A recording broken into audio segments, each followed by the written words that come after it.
ज़्यादा अपडेट और न्यूज़ इसी भर्ती पर आते हैं। मैंने इतनी वैकेंसीज देखी है, चाहे वो पटवारी का एग्ज़ाम हो, चाहे वो वीडियो ग्राम विकास अधिकारी का हो, चाहे वो पुलिस कांस्टेबल्स का हो। इतनी सारी अपडेट या न्यूज़ टेक्निकल हेल्पर के अलावा मैंने किसी वैकेंसी पर नहीं देखी।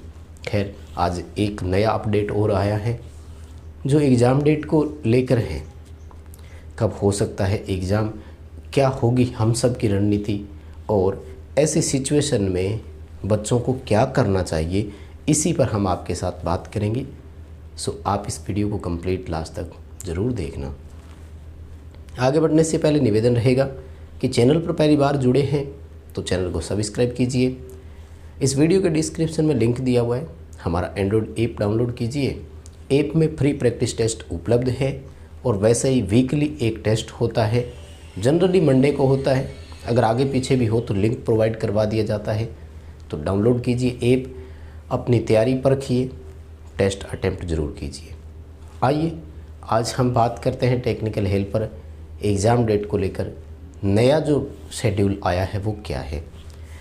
दोस्तों, ऑफिशियल ट्वीट तो नहीं कह सकते, बट फिर भी मीडिया न्यूज़ के मुताबिक है। तो क्योंकि श्याम जी एक पत्रकार है और वो जब भी ट्वीट करते हैं तो कुछ इंटरनल जानकारी उनके पास होती है।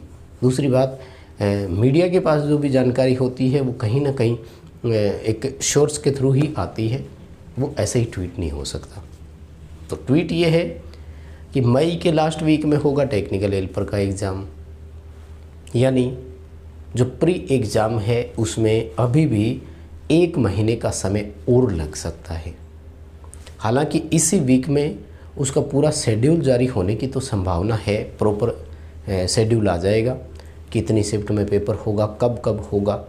और जहाँ तक मुझे लगता है ये शेड्यूल के साथ साथ आपका एडमिट कार्ड भी होगा, यानी एडमिट कार्ड भी इसी के साथ में ही आपको देखने को मिल सकता है। सो आपको पता लग जाएगा कि आपका पेपर किस दिन होना है। ऐसे में एक अच्छी चीज़ ये है कि आपके पास एक कैलकुलेटेड टाइम आ जाएगा और उस कैलकुलेटेड टाइम के मुताबिक आप अपनी तैयारी कर सकते हैं, पूरे सिस्टम को आप मैनेज कर सकते हैं। अभी पता नहीं आप किस तरह से पढ़ रहे हैं, लेकिन जब एक शेड्यूल आपके सामने होगा तो फिर आपको उसी हिसाब से पढ़ना पड़ता है। अब आइए बात ये करें कि जो बच्चे पढ़ने वाले थे उनके लिए ये क्या सही है, गलत है, या परिस्थितियाँ क्या है। देखो, वैसे कहा जाता है कि जो होता है अच्छे के लिए होता है। 1 महीने का समय और मिल रहा है, आपका जो टॉपिक वीक रह गया कर लीजिए कवर अप उसको। आपने जो चीज़ें पढ़नी थी नहीं पढ़ पाए किसी कारणवश, आप पढ़ लीजिए उसको। जहाँ तक मेरा मानना है, मैंने ऑब्जर्व भी किया है जिस तरह से वर्तमान सिनेरियो ऐसा है कि टेक्निकल पोर्शन हर बच्चे का पूरी तरह से तैयार है, एकदम मजबूत है। जो नॉन टेक है वो कमज़ोर है बच्चों का। टेक्निकल हर बच्चे का स्ट्रॉन्ग है, इसलिए कंपटीशन जो है वो नॉन टेक से निकल कर आएगा। बात ये भी है कि टेक्निकल में आपको लगता है कि हमने सब कुछ पढ़ लिया, कहीं उसमें आपका लैक ऑफ कॉन्फिडेंस ना आ जाए, आत्मविश्वास की अगर कमी वहाँ से जनरेट होती है और आप गलतियाँ कर देते हैं उसमें, तो फिर आप पिछड़ जाएंगे। क्योंकि अभी अगर देखा जाए तो टेक्निकल में जो मेन चीज़ें हैं वो हर बच्चे की कंप्लीट है और पेपर जो है वो मेन कंसेप्ट से ही आता है। इसलिए आपका नॉन टेक का जो पोर्शन रह गया, जो आप किसी कारणवश नहीं पढ़ पाए, अब उसको भी पढ़ लीजिए। 1 महीने का वक्त है, 1 महीने में तो आप अच्छा खासा पढ़ सकते हैं। राजस्थान में हिस्ट्री, जियोग्राफी और कला संस्कृति, इतिहास, भूगोल, कला संस्कृति, ये 3 टॉपिक मेन बनते हैं। कला संस्कृति, जो ग्रामीण बच्चे हैं वो वास्तव में उस कला और संस्कृति से जुड़े हुए हैं, उस बच्चे को ज़्यादा उसमें कुछ समझाने की ज़रूरत ही नहीं है, तो वो आप एक बार पढ़ोगे तो याद रह जाएगा। इतिहास ऐसी चीज़ है कि जिसको पढ़ने से आप में इंटरेस्ट आता है, आप उसे याद कर सकते हैं। जियोग्राफी भी एक तरह से अपनी लोकेशन से ही जुड़ी हुई होती है, इसे भी आप बहुत अच्छे से याद कर सकते हैं। सो मुझे लगता है जो 35 क्वेश्चन जीके के आएंगे आप अच्छे से उसे तैयार कर सकते हैं। अब रही बात कि टेक्निकल का क्या किया जाए, दोस्तों टेक्निकल में आपको केवल खुद को परखना है।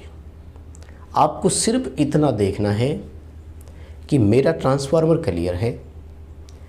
यदि ट्रांसफार्मर का क्वेश्चन आता है तो क्या मैं उसको सही कर पाऊंगा या नहीं, आपको केवल इतना देखना है। और इसके लिए आपको प्रैक्टिस करनी है।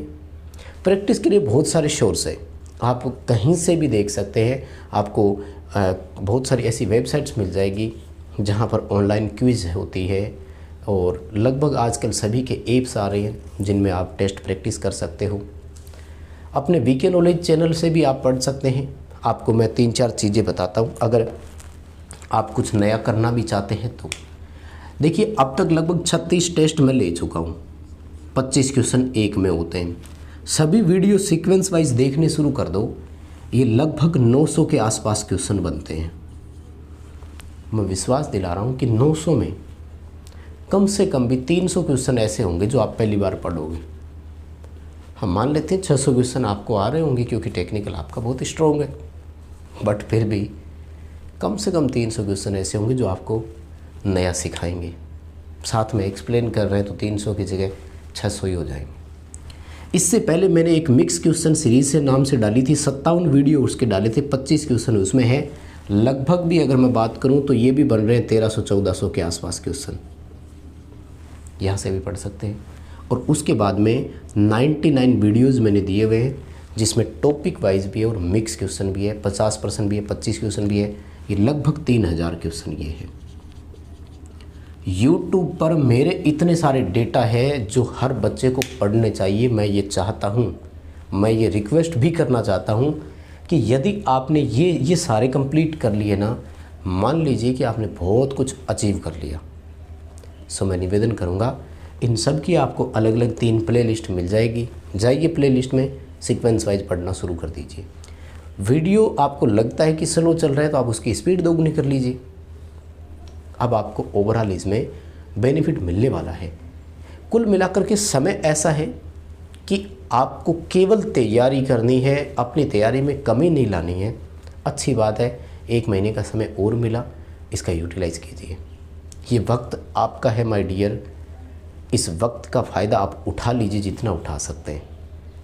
क्योंकि मैं बता रहा हूँ, भर्तियाँ बार बार नहीं आती है, अवसर बार बार नहीं मिलते हैं। आप अभी भी अगर अच्छी तैयारी नहीं कर पाए तो कोई बात नहीं, 1 महीना और है। वो कहते हैं ना कि जागो तभी सवेरा, तो अभी भी जाग जाओ और 1 महीने में बहुत कुछ पढ़ सकते हो। लेकिन कुछ बच्चे वो भी कहते हैं कि अब पछताई हो तो क्या जब चिड़िया चुग गई खेत। लेकिन कई बार ये सोशल फैक्ट गलत साबित हो जाते हैं। कहते हैं कि जब चिड़िया खेत चुग गई तो पछता लेना चाहिए, यदि नहीं पछताएंगे तो वो फिर से आपका खेत चुग जाएगी। इसलिए जो वक्त आपने निकाल दिया कोई बात नहीं, इस अगले 1 महीने में इस वक्त का पूरा उपयोग कीजिए। जितना पढ़ सकते हैं पढ़िए, क्योंकि ये आर पार का समय है आपके लिए। बहुत सारे बच्चे ऐसे होंगे जो ओवर एज के करीब भी होंगे। बहुत सारे बच्चे ऐसे होंगे जिनका ये मान लीजिए कि ये एक लास्ट अवसर भी है, क्योंकि उसके बाद ना तो तैयारी होती है और ना ही कर पाते हैं। वैकेंसी में भी हो सकता है कि आगामी वैकेंसी कौन सी आएगी, कब आएगी। इसलिए ज़बरदस्त इसका फ़ायदा आपको उठाना है। तो इस 1 महीने का जो एग्ज़ाम डेट आगे खिसक रही है, फ़ायदा उठाइए। कोई ज़्यादा बड़ी चीज़ नहीं है, ठीक है। बाकी चैनल से जुड़े रहे, जो भी अपडेट होगी आपको मैं यहीं दूंगा। बहुत बहुत धन्यवाद सभी को।